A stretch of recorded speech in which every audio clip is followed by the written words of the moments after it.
All right. What do you do in a bear market, Nick? Because this is we're in interesting times here. Everyone is questioning whether we're in a bear market or not, and we haven't seen a bear market in a couple of years. And obviously, every bear market looks different compared to the previous ones historically. But I think that's on everyone's mind at this point. Are we in a bear market? And if we are, what do you do? If we're not in one now, and there's one in the near future, what do you do? How do you trade it? How do you even know you're in a bear market? And basically, what's the strategy? Yeah, that's kind of a difficult one. You always have to go back and look historically at the charts because you kind of have to know like how do you even know if we're in a bear market or not? Has this bull run ended? Has it not?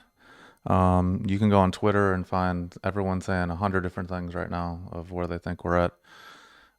If I was a betting man, I'd say there's 70-80% likelihood that Bitcoin and Ethereum are already in started bear markets based off of the chart structures that I'm seeing on TradingView.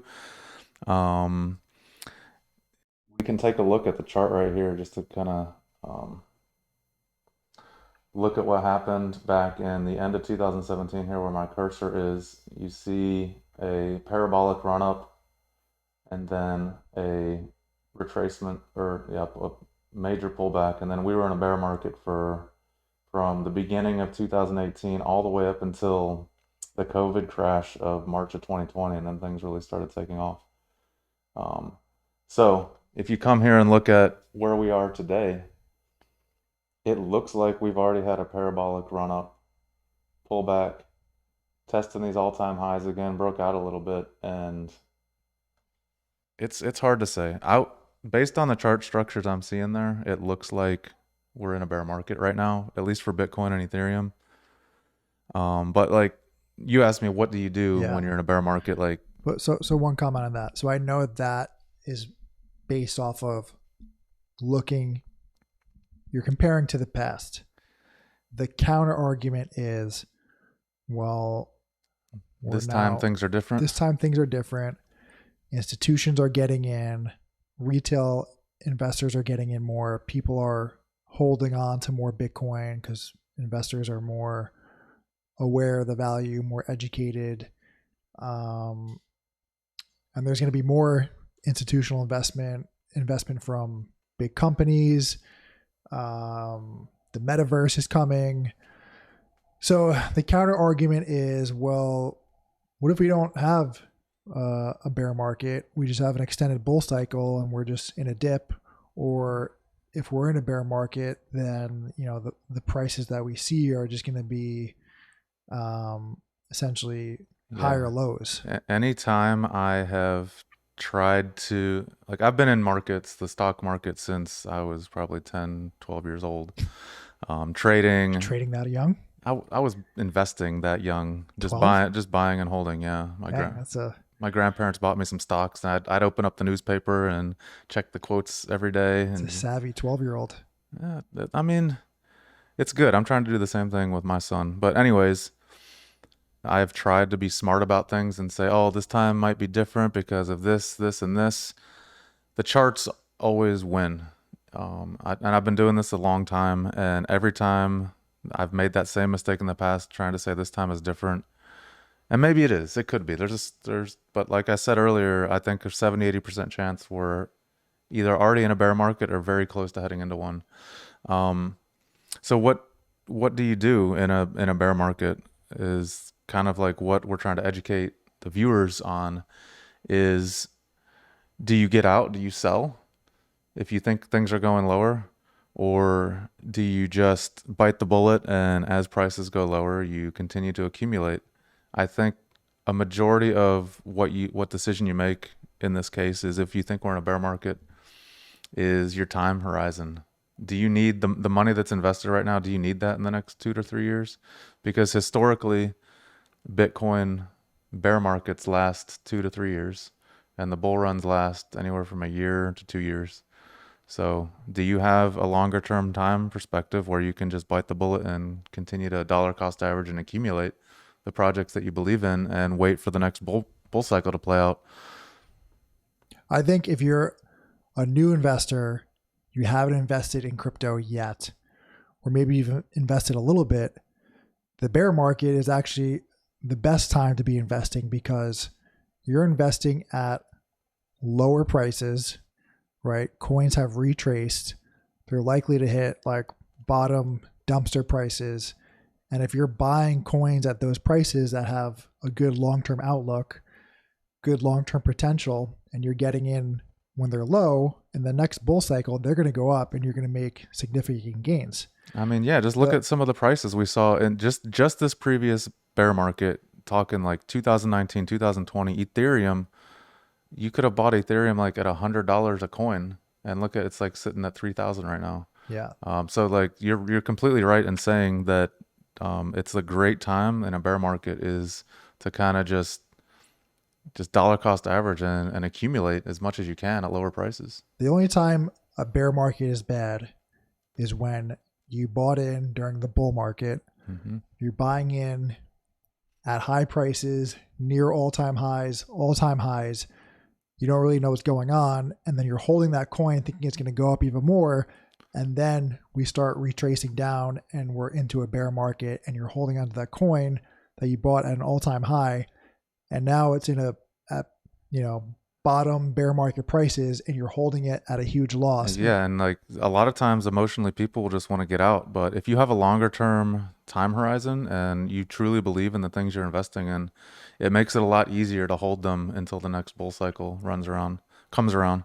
And it's not easy to do that, honestly. If you're sitting on a coin that you bought and it's down 80%, sometimes your emotions are screaming at you, just sell this thing, get out because it's going to go to zero. But if you do your own research, if you don't make like any of the beginner mistakes, you're going to do your research, you're going to understand the projects you're invested in, and that'll give you more confidence to not sell, but even maybe accumulate more at the lower prices.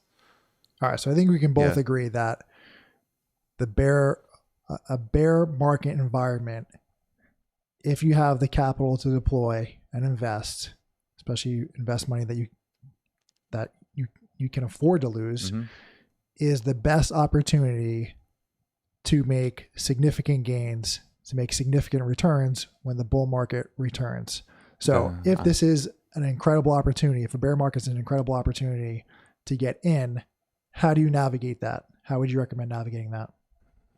With patience and research, like fully understanding the projects that you're in and learning as much as you can.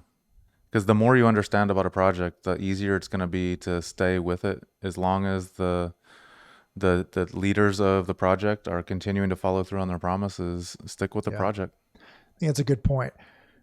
Do your own research. That's important. You got to research projects. And if you're doing research on a project and you're following the project, they have a legit team, transparent team, they have a full roadmap, and they're actively building in the bear market. Mm-hmm.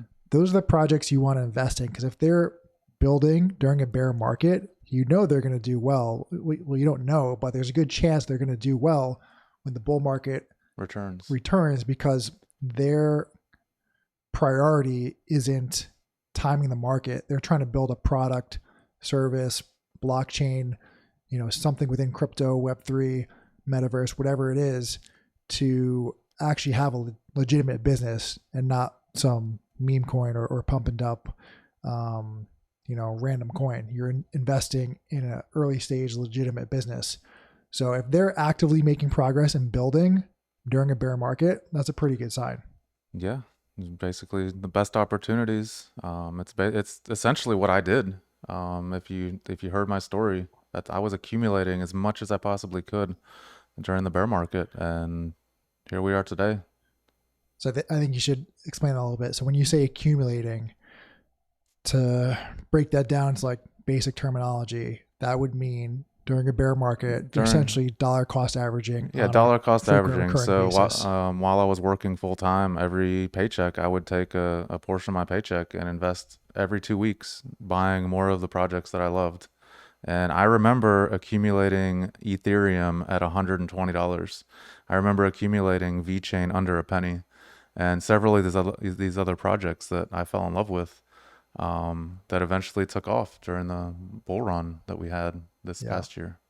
I think for the longer term investments, especially in a bear market, dollar cost averaging is important because in a bear market, typically prices just keep trending down, keep losing value.